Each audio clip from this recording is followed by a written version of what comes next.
आकाशवाणी मध्य प्रदेश से प्रस्तुत हैं प्रादेशिक समाचार।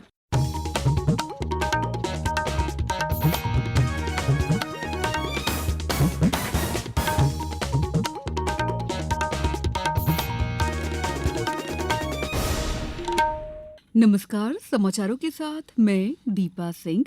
प्रधानमंत्री नरेंद्र मोदी ने आज विश्व वन्यजीव संरक्षण दिवस के अवसर पर जूनागढ़ जिले के सासनगिर में राष्ट्रीय वन्यजीव बोर्ड की 7वीं बैठक की अध्यक्षता की। श्री मोदी ने जूनागढ़ में वन्यजीवों के लिए राष्ट्रीय रेफरल केंद्र की आधारशिला भी रखी और 16वीं एशियाई शेर आबादी अनुमान 2025 और कोयम्बटूर में मानव वन्यजीव संघर्ष प्रबंधन का अनावरण किया। पेश है हमारी संवाददाता की एक रिपोर्ट। प्रधानमंत्री नरेंद्र मोदी ने वर्चुअल माध्यम से जूनागढ़ में वन्यजीवों के लिए राष्ट्रीय रेफरल केंद्र की आधारशिला रखी और 16वीं एशियाई शेरों की जनगणना 2025 का भी शुभारंभ किया। उन्होंने कोयम्बटूर में मानव वन्यजीव संघर्ष प्रबंधन केंद्र का भी उद्घाटन किया। बैठक से पहले प्रधानमंत्री ने गिर राष्ट्रीय उद्यान में जंगल सफारी का आनंद लिया। प्रधानमंत्री ने वन्यजीवों के संरक्षण और प्रबंधन हेतु फील्ड स्टाफ के लिए पेट्रोलिंग बाइक को भी हरी झंडी दिखाई। एक सोशल मीडिया पोस्ट में श्री मोदी ने गिर के जंगलों में जारी सामूहिक संरक्षण प्रयासों की सराहना की। अपर्णा खूंड, आकाशवाणी समाचार, अहमदाबाद।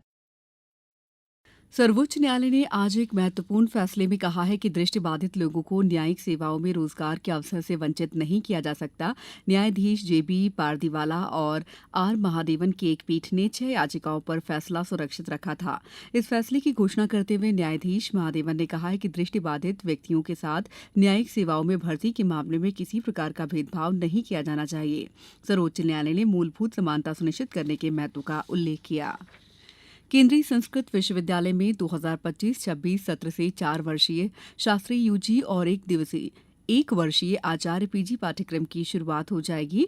नई शिक्षा नीति 2020 के अंतर्गत शास्त्री स्नातक, शास्त्री शोध और आचार्य की उपलब्धियां सेमेस्टर पूरे करने के आधार पर दी जाएंगी।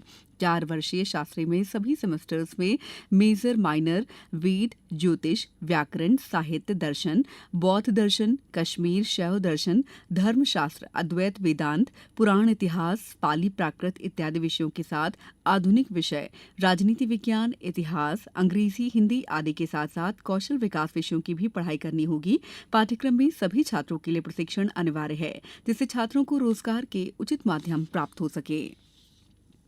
भोपाल के बड़े तालाब स्थित मध्यप्रदेश राज्य वाटर स्पोर्ट्स अकादमी में आज से 42वीं नेशनल रोइंग चैंपियनशिप का आयोजन किया जा रहा है। मुख्यमंत्री डॉ मोहन यादव आज शाम 4 बजे इस 5 दिवसीय प्रतियोगिता का शुभारंभ करेंगे। इस प्रतियोगिता में 23 राज्यों के लगभग 500 प्रतिभागी भाग लेंगे। प्रदेश के खेल और युवा कल्याण मंत्री विश्वास सारंग ने बताया कि इस प्रतियोगिता में 14 इवेंट्स होंगे। सभी फाइनल्स 7 मार्च को संपन्न होंगे। वाटर स्पोर्ट्स का एक बहुत अच्छा डेस्टिनेशन है भोपाल का बड़ा तालाब, और ये प्रसन्नता की बात है। 3 मार्च से 7 मार्च तक सीनियर नेशनल रोइंग यहाँ पर हो रही है कॉम्पिटिशन, और उसमें पूरे देश की टीम आएंगी और लगभग 500 खिलाड़ी इसमें पार्टिसिपेट करने वाले हैं। ये भोपाल के लिए भी बड़ी बात है, मध्य प्रदेश के लिए बड़ी बात है, और पूरे देश के खिलाड़ियों का हम स्वागत करते हैं। और भोपाल का तालाब जो कि विश्व के मानचित्र पर हर स्तर पर दर्ज हो रहा है, मुझे लगता है इस प्रतियोगिता के बाद और उसमें उसकी ख्याति भी बढ़ेगी और ये प्रतियोगिता सुगमता के साथ होगी।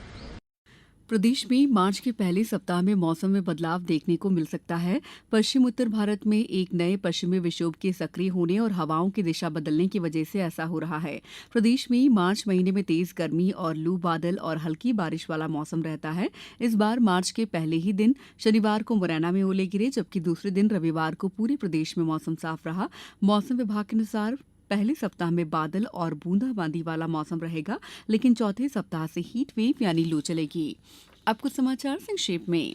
कटनी के जवाहर नवोदय विद्यालय बड़वारा में ग्रीन स्कूल जागरूकता अभियान संपन्न हुआ। बालाघाट जिले में एडिप और वयोवृद्ध योजना के तहत 2452 दिव्यांगों और वृद्धजनों को 18 तरह के 2319 सहायक उपकरण प्रदान किए गए। निवाड़ी जिले की ओरछा में लगभग 3.5 करोड़ रुपए की लगभग 2 एकड़ जमीन पर अतिक्रमण हटाने की कार्रवाई की गई। इस बुलेटिन में इतना ही। दीजिए इजाजत। नमस्कार।